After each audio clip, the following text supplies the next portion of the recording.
Air craft crash చాలా రకాల అనుమానాలకి దారితీస్తుంది.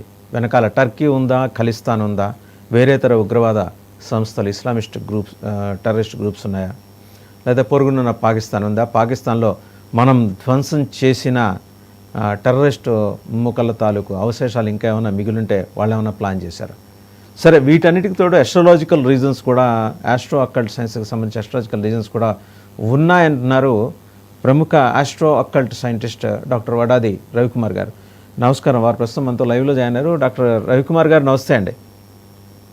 నమస్తే అండి. డాక్టర్ రవికుమార్ గారు, అంటే ఇది ఒక ఊహించలా, ఇన్ఫ్యాక్ట్ దేశం మొత్తం ఇంకా షాక్లోంచి తేరుకోలా.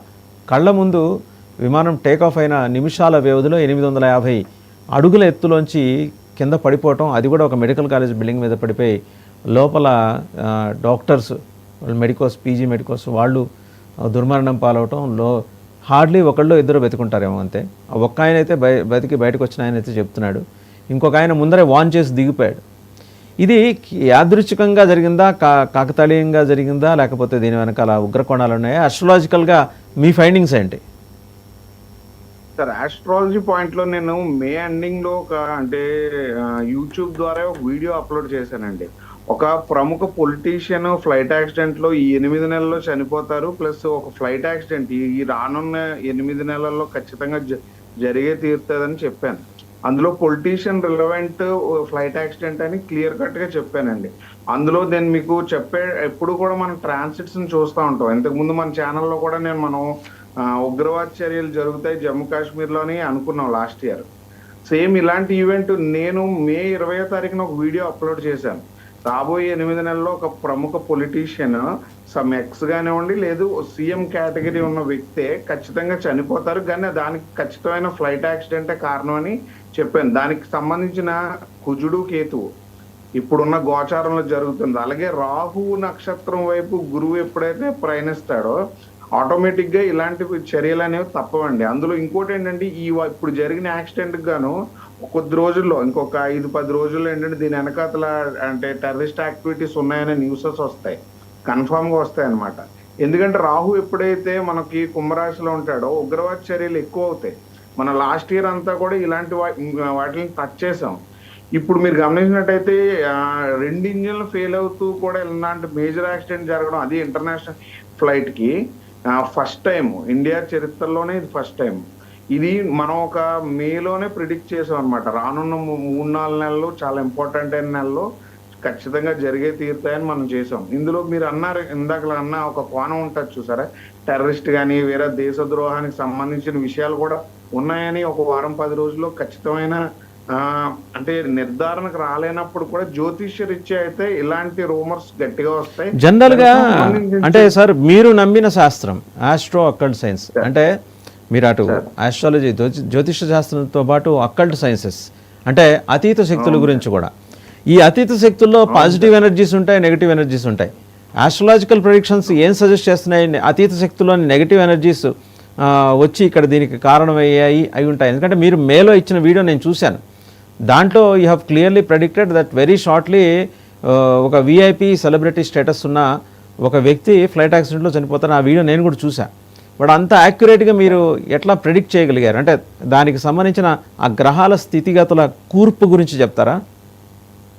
గ్రహాలు అనేది మనం మేజర్గా తీసుకోవాల్సింది పర్సంటేజ్లోనే సార్. అంటే ఇప్పుడు మనం ఫార్ములా అనేది ఉంటుంది కదా. ఇప్పుడు మనం నేచర్ అంటే, ఇప్పుడు చూడండి మీరు అన్న నెగిటివ్ ఎనర్జీ అంటాం కదా.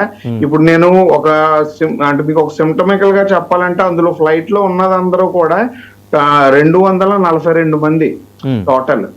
మీరు అది గమనించినట్టయితే టోటల్ 8 నెంబర్ వచ్చింది. అలాగే ఇప్పుడున్న ప్రజెంట్ సిచ్యువేషన్ పిశాచ యోగం అంటారు ఆస్ట్రాలజీలో. కానీ పిశాచ యోగం ఏ దిశ నుంచి జరుగుతుంది అనేది చూస్తే అకల్ట్ ఫామ్ లో చెప్తాను నేను. అంటే అతీంద్రియమైన శక్తులు, అవి శాస్త్రంలో ఉండవు, శాస్త్రానికి అతీతంగా పనిచేస్తాయి. అందువల్ల ఏంటంటే నేను యాక్యురెన్సీని ఎప్పుడైనా తీసుకున్నప్పుడు నేచర్ లో ఉండే తాంత్రిక విద్యలు లేదా తాంత్రికానికి టైంని చూసి ప్రిడిక్ట్ చేయడం ఎక్కువగా చేశానండి. అందులో మీకు అందుకే యాక్యురెన్సీ అనేది చాలా ఎక్కువగా వచ్చింది మనకి.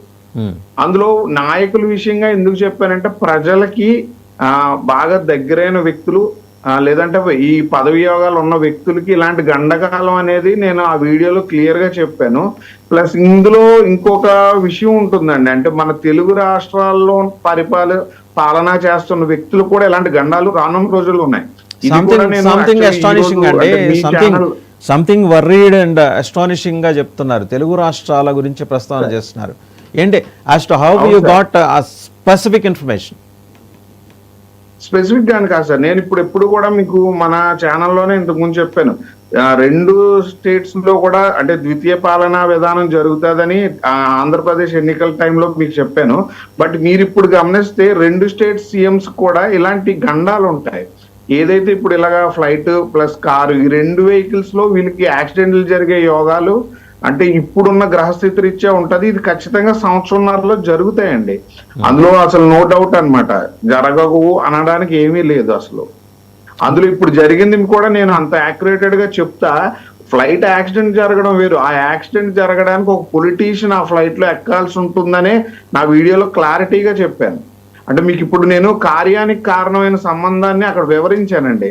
ఇప్పుడు మీకు ఫ్లైట్ యాక్సిడెంట్లు బోల్డ్ జరుగుతున్నాయి, లాస్ట్ ఇయర్ కూడా జరిగాయి, కానీ ఒక పొలిటీషియన్ ఎక్కడం వల్లనే జరుగుతుంది. అదే నేను అకల్ట్ సైన్సెస్ అంటాను. అంటే ఆ ప్రమాదానికి సంబంధించిన వ్యక్తుల్లో అవసరమైన వ్యక్తి కూడా చేరిన రోజే ప్రమాదం జరుగుతుంది.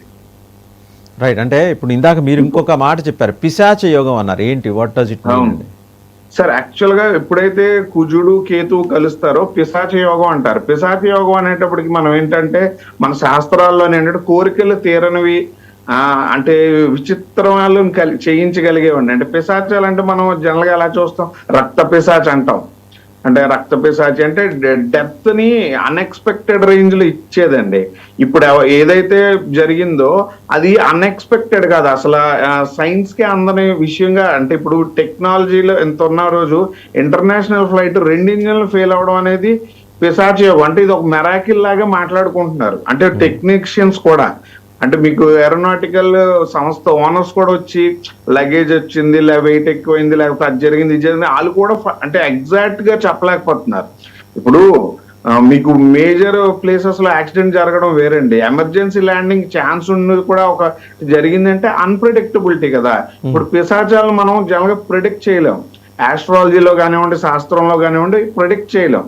ప్రొడిక్షన్ ఎవరు చేయగలుగుతారు? అకల్ట్ లో రీసెర్చ్ చేసేవాళ్ళు, ఈ అఘోరీ ఫార్మ్స్ లో ఉండేవాళ్ళు, వనవాసం చేస్తున్న శక్తులను ఉపాసించే వాళ్ళకి వీటి మీద కొద్దిగా ఐడియా ఉంటది. ఇది ప్రజల్లోకి ఎప్పుడైనా వచ్చింది అనుకోండి, అన్ఈవెన్ సిచ్యువేషన్స్ క్రియేట్ చేస్తూ ఉంటాయి. అలాంటి సిచ్యువేషన్ ఒకటి ఉంటుందని నేను పక్కాగా చెప్పాను.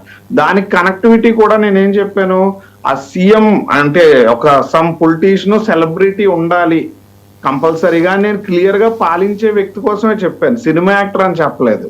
రైట్. అయితే అంటే ఇన్ కేస్ ఒకవేళ విజయ్ రూపాణి గారు మాజీ ముఖ్యమంత్రి గుజరాత్, వారు గనక ఫ్లైట్ బోర్డు చేయకుండా ఉంటే ఈ ఫ్లైట్ కి ఆ ప్రమాదం జరిగి ఉండేది కాదు అంటారా?